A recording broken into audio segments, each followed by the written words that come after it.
बहुत शुक्रिया आपका हमारे साथ जुड़ने के लिए और तमाम जानकारियों के लिए।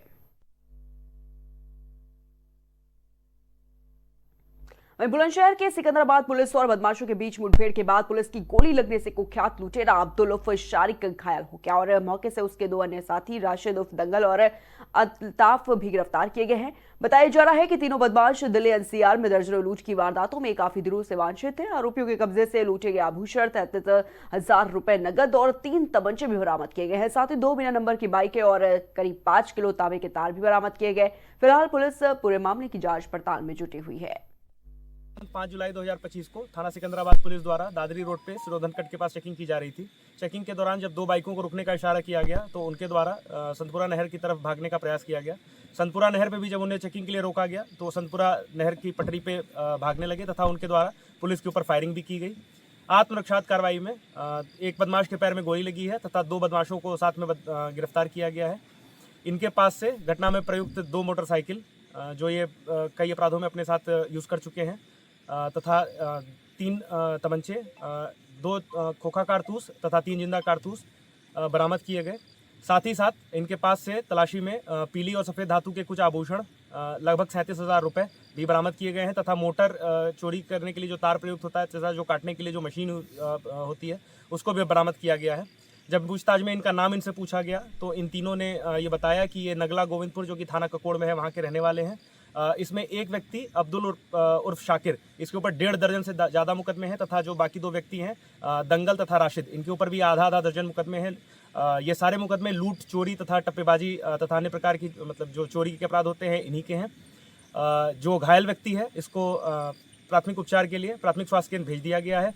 अन्य 2 बदमाश थे उनको गिरफ्तार कर लिया गया है पुलिस कस्टडी में। अग्रिम वैधानिक कार्रवाई इसमें। वहीं हमीरपुर जिले के राठ कोतवाली क्षेत्र के चिल्ली गांव में एक किसान की हत्या से पूरे क्षेत्र में तनाव का माहौल है। बताया जा रहा है कि खेत के ट्यूबवेल पर सो रहे विजय बहादुर उर्फ बौरा की फावड़े से हत्या कर दी गई।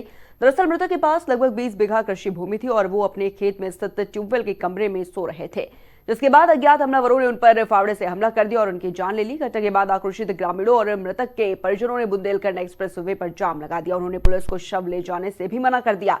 ग्रामीणों का आरोप है कि क्षेत्र में लगातार आपराधिक घटनाएं बढ़ रही हैं। उनका कहना है कि कोतवाली पुलिस की कमजोर कार्यप्रणाली के कारण अपराधियों के जो हौसले हैं वो बुलंद हैं। आज दिनांक 5/7/2025 को थाना राठ पुलिस को सूचना प्राप्त हुई कि थाना क्षेत्र के अंतर्गत ग्राम चिल्ली में विजय बहादुर, जिनकी उम्र 68 वर्ष है, उनके ट्यूबवेल पर किसी अज्ञात व्यक्ति द्वारा सिर पर चोट पहुंचाकर हत्या कर दी गई है। सूचना पर थाना राठ पुलिस फील्ड यूनिट टीम के साथ मौके पर पहुंची। थाना पुलिस द्वारा शव को कब्जे में लेकर पोस्टमार्टम हेतु भेजा जा रहा है। परिजनों से तहरीर प्राप्त कर अग्रिम वैधानिक कार्रवाई की जा रही है। ये मेरे दादाजी हैं, इनको दिन दहाड़े किसी ने फावड़े से मार दिया। आपको कैसे जानकारी मिली? ये जो हमारे खेत के सामने एक खेत है वहाँ पे किसान थे तो उन्हीं के माध्यम से जानकारी आई। छोटे भाई के मोबाइल पे फोन आया पुष्पेंद्र के, तो वो हमको लेके साथ में जब हम मौके पर पहुँचे तो वहाँ पे क्या लगता है आपको, कोई पुरानी रंजिश या क्या वजह हो सकती है? ये तो हमको जानकारी है नहीं, रंजिश तो किसी से थी नहीं, लेकिन ये है कि ऐसी वारदातें केवल हमारे घर में ही हो रही है। अभी 1 महीने पहले भी यही घटना हुई थी। और इसी खबर पर तमाम जानकारी के लिए हमारे साथ हमारे संवाददाता अभिषेक फोन लाइन पर जुड़ चुके हैं।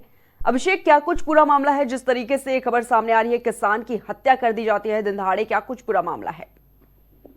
जैसे मैं आपको बता दूं कि पूरा मामला हमीरपुर जिले के राठ कोतवाली क्षेत्र के चिल्ली गांव का है, जहां पर ट्यूबवेल पर सो रहे किसान की अज्ञात हमलावरों ने फावड़े से उसकी निर्मम हत्या कर दी। और जैसे ही इस बात का पता उनके परिजनों को चलता है तो उनके परिजनों में कोहराम बन जाता है।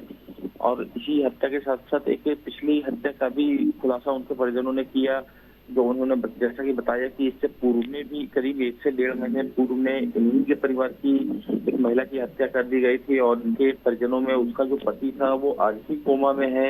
वहीं कहीं ना कहीं परिजनों ने पुलिस पर भी नाराजगी जताई है। पुलिस पर संतोषजनक कार्रवाई न करते हुए पाए जाने पर पुलिस पर भी आरोप लगाया है कि पुलिस द्वारा संतोषजनक कार्रवाई नहीं की गई। इसी के चलते आज फिर पुनः हमारे परिवार में दूसरी ये हत्या हुई है और जो भी हमलावर अज्ञात थे वो मौके से फरार हो गए हत्या करने के बाद। जी अभिषेक, ये जो किसान की हत्या कर दी गई है, क्या कुछ वजह सामने आ रही है? क्या कोई पुरानी रंजिश है इसके पीछे की या फिर कोई और वजह है? ये पुरानी रंजिश तो ऐसा हालांकि कुछ भी सामने नहीं आया है कि पुरानी रंजिश के चलते जैसा कि मर्डर हुआ हो।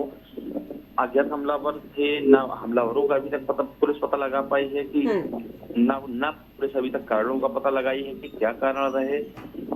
अज्ञात हमलावर जैसे ही वहां पर पहुंचे, किसान जो वहां पर ट्यूबवेल पर मौजूद था वो सो रहा था, ना आते किसी को देखा गया, ना वहां पर जाते किसी को देखा गया। और जब वहां पर अगल बगल वाले जो खेतों में किसान काम कर रहे थे उनके द्वारा जब वहां ट्यूबवेल पर पहुंच के किसान को मृत अवस्था में देखा जाता है, तब उसके परिजनों को इस बात की सूचना दी जाती है। और जैसे ही परिजन वहां मौके पर पहुंचते हैं, परिजनों द्वारा पुलिस को सूचना दी जाती है, तो पुलिस वहां मौके पर पहुंचती है। और पुलिस की कार्रवाई से असंतुष्ट होकर जो परिजन है, परिजनों ने हमीरपुर और राठ हाईवे जो है वो जाम कर रखा था जी। और शव भी नहीं उठाने दे रहे थे पुलिस की कार्रवाई के चलते, क्योंकि पुलिस की कार्रवाई से असंतुष्ट है उनके परिजन। क्योंकि इससे पूर्व में भी जो घटना हुई थी उसमें भी अभी तक हालांकि कोई खास खुलासा नहीं हुआ, इस वजह से उनके परिजन नाराज चले थे। जी अभिषेक, बिल्कुल, क्योंकि लगातार कहीं ना कहीं ग्रामीणों में आक्रोश देखने को मिला है और जिस तरीके से पुलिस की कमजोर कार्यप्रणाली को लेकर सवाल उठाए जा रहे हैं कि लगातार इस गांव में ऐसी घटना होती है लेकिन पुलिस प्रशासन जो है वो कोई कार्रवाई नहीं करता और लगातार जो दबंगों के हौसले हैं, जो बदमाशों के हौसले हैं, वो लगातार बुलंद है। अभिषेक, लगातार ऐसी घटनाओं को देखते हुए जिले में पुलिस प्रशासन पर कहीं ना कहीं बड़ा प्रश्न चिन्ह खड़ा होता है कि अच्छी तरीके से कार्रवाई न होने पर कहीं ना कहीं जो दबंग लोग हैं, गुंडे माफिया हैं, उनके हौसले बुलंद होते ही नजर आ रहे हैं। क्योंकि आए दिन ऐसी घटनाएं सामने आती हैं जहां पर हत्या जैसे मामले खुलकर निकलकर सामने आते हैं और जिनका अच्छे तरीके से खुलासा न हो पाना, कहीं ना कहीं यही मुख्य वजह रहती है कि अन्य घटना